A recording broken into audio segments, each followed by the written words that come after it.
there was always this draw to the beauty. There was a fixation right from the start, even from the early days of elementary school. Every recess was about the girls.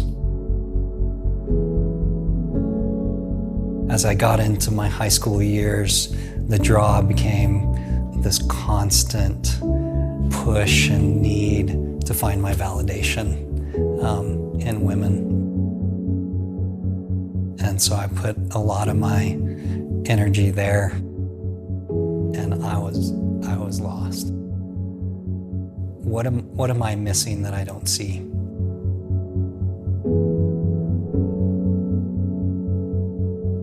God has created man in the image of his strength, in the image of coming through, for adventure, for this phenomenal world that he gives us.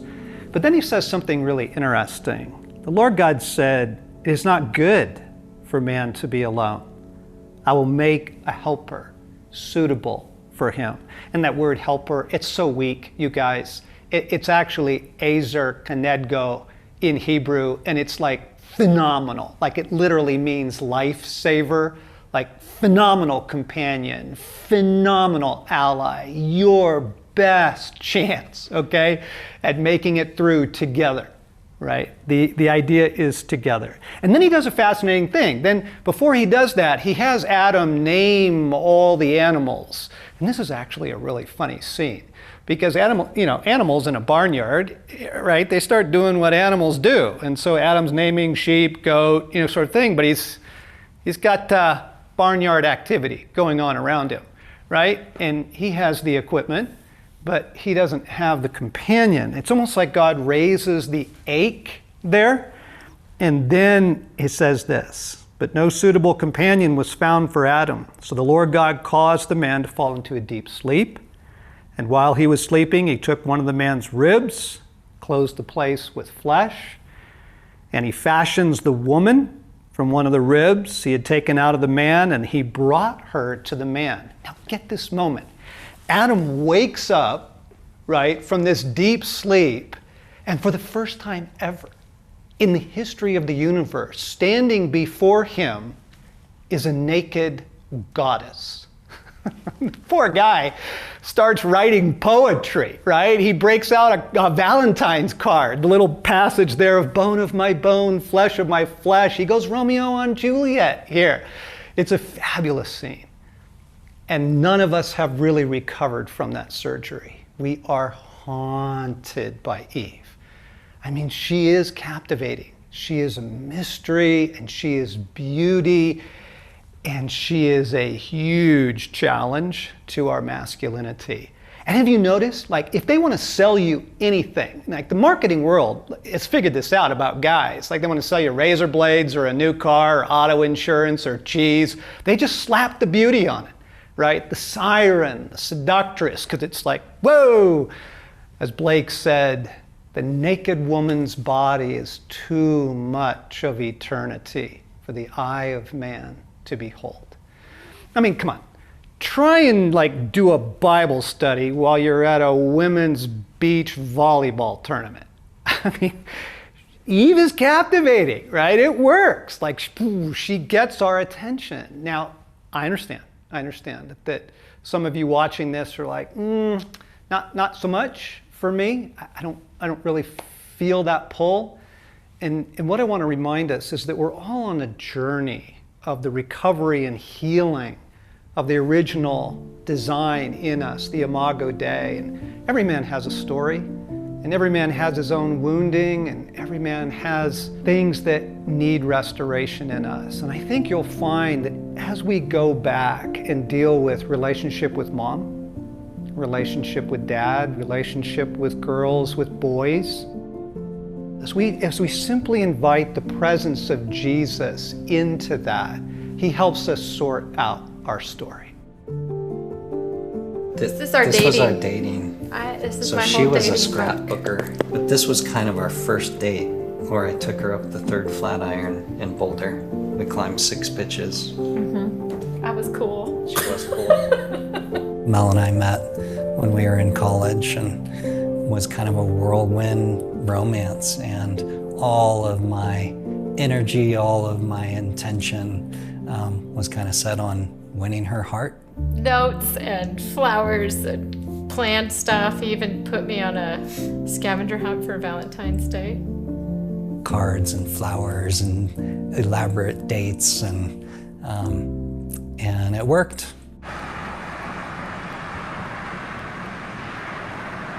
We kind of moved things along quickly and knew each other for about 6 months, and I asked her to marry me.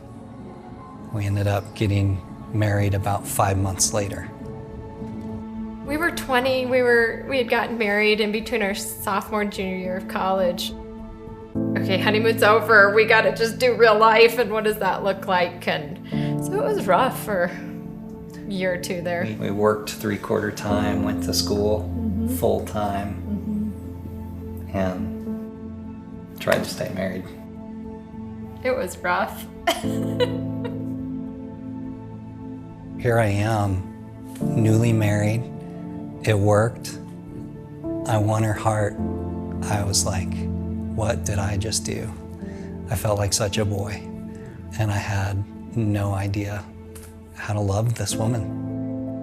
What I was looking for was for her to say, you're a real man. When Mel wouldn't offer that validation to me, and we were at heads, it was like, if I'm not getting it here, then I can get it out there through my climbing, through my outdoor adventures. And I felt like a competent man, where in the early marriage, I just didn't feel competent. That didn't go well in those first couple of years. And the more I would escape to the mountains, the more Mel would just get so angry, and she wanted my engagement. She wanted my attention, and the way she would get it was to provoke me. And so we had a pretty tumultuous couple of first years of marriage.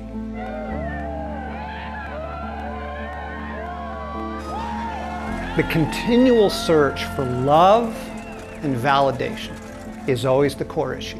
Wherever we are, whoever we are, however old we are, like those are always the driving forces. I mean, look at the Viagra commercials, okay? They very rarely show the woman, right? It's the guy who can handle a team of horses. It's the guy who can sail the boat, across the open ocean.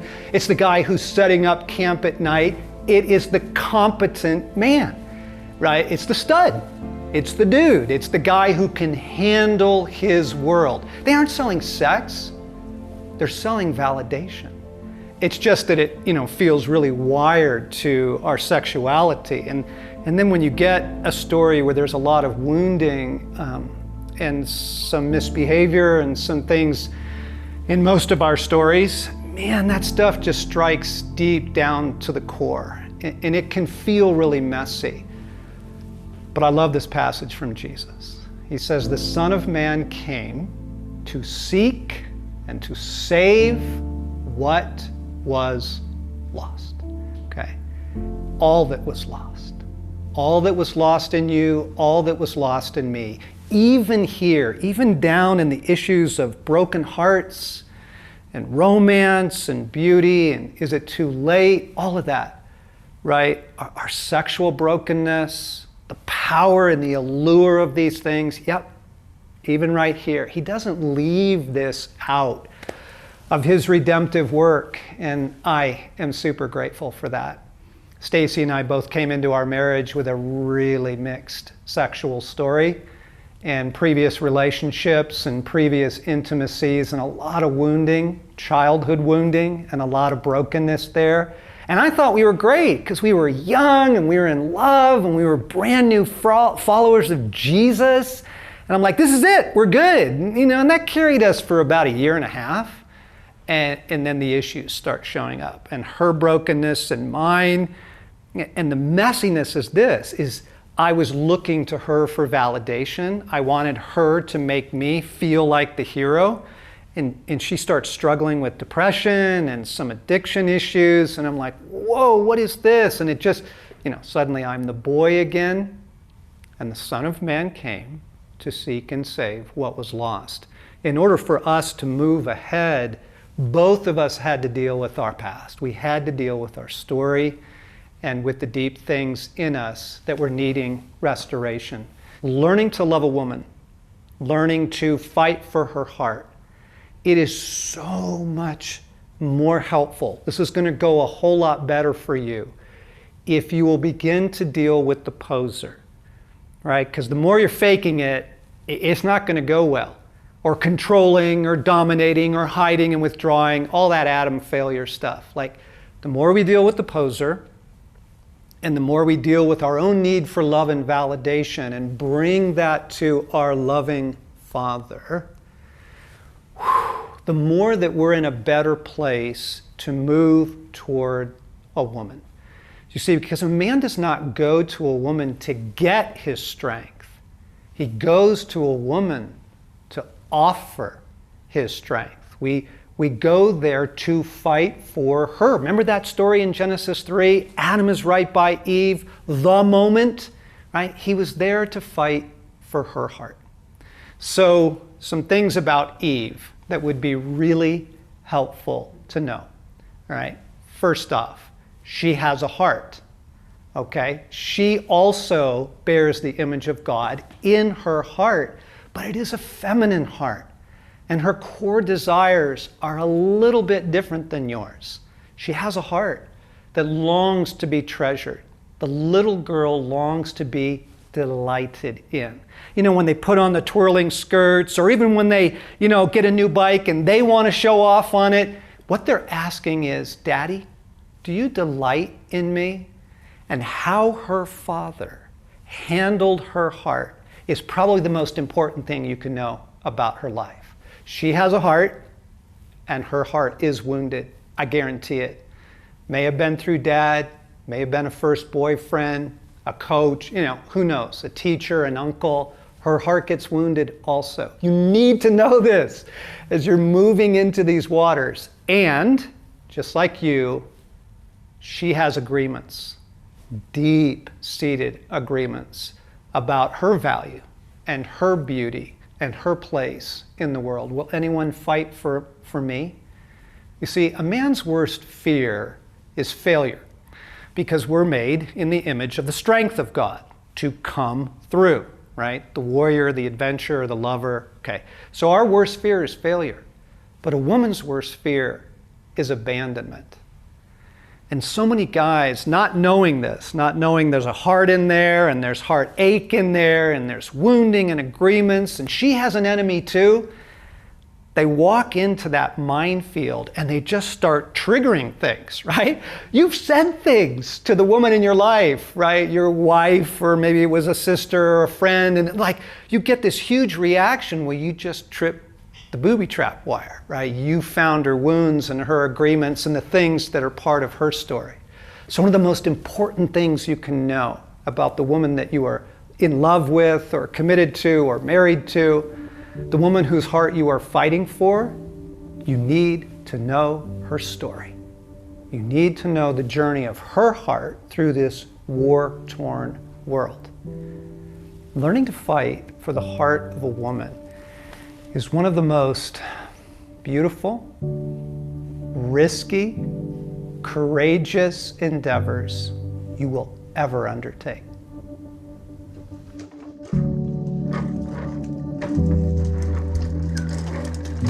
Kids came along. And so now I've got this little girl in my life. There she comes. There she comes. How do I love a daughter? How do I tend her heart? There's Daddy. Just like my daddy. Yep. There was a real key moment where, as I was walking along with God in this journey, I felt God's invitation to ask that question, what am I missing? What am I not seeing here? And He prompted me to ask you, Morgan, and you were honest. Thank you. Man, you're really in danger of missing your wife and your kids. See? This one looks like Mommy. Hi. And it kind of left me in this place where the only thing I could do was say, God, I need you. Show me how to love my wife. Show me how to love this little girl that you put in my life. And here was the rescue. God said, delight in what they delight in. And it came at such a pivotal moment. Zoe had stumbled into this world of Irish dance.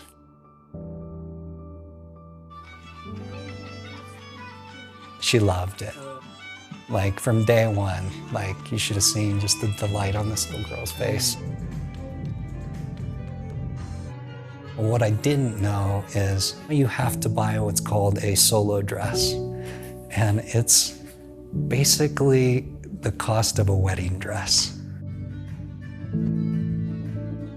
And I was this close to pulling the plug because the classes were getting expensive. I was looking at this dress that was going to cost me all kinds of money, and I'm like, it's crazy, you know, why would I do that? And God caught me and reminded me, delight in what she delights in. There would have been so much, I think, lost for Mel had that story not been able to unfold. It's really deepened their relationship. It's a beautiful story. It takes courage to love. It takes sacrifice. It takes choosing. I'm in. This is where I'm going to fight. I'm here for your heart. And by the way, it takes resilience. I remember one of my young adult sons, as they were getting into love and romance, he says, man, the thing about Eve is she doesn't stay rescued. Right? It's over and over and over again. But see, as you're doing this, the courage, the bravery, the humility, the tenderness, the gentleness, and the perseverance, right? The steadfastness, this is shaping such huge things in us, such good work in our masculine soul. This is what we're about, guys. This is what we are wired for.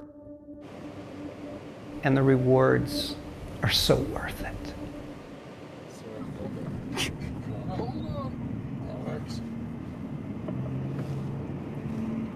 Irish dance, it's a competitive sport. They go up in rank as they do competitions, and they go up in levels. She went on, and we've bought probably 6 dresses now. There, look at your hand.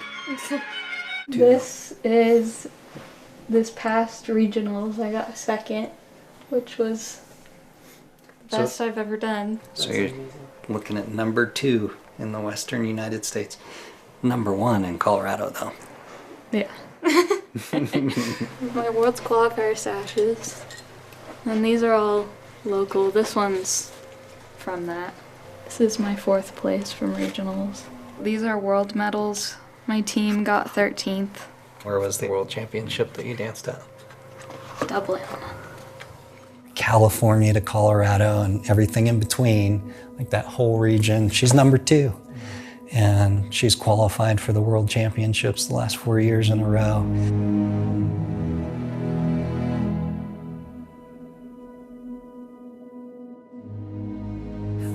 I could almost weep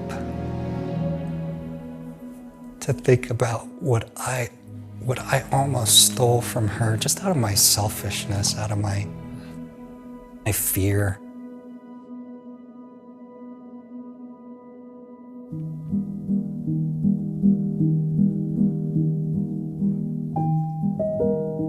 To see like the beauty of the confidence that's built in her. I love it now. I love it. I love watching her. It's pretty girly and like makeup, hair, you know. It's cool, but you try to get into it for me. Of course.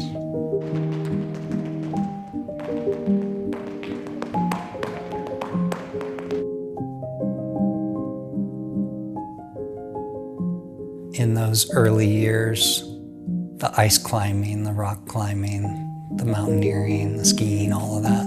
It provided a temporary validation, I think, in my heart. As my heart has grown and as God has shifted it toward the family, those things don't matter to me anymore. My validation isn't set there anymore.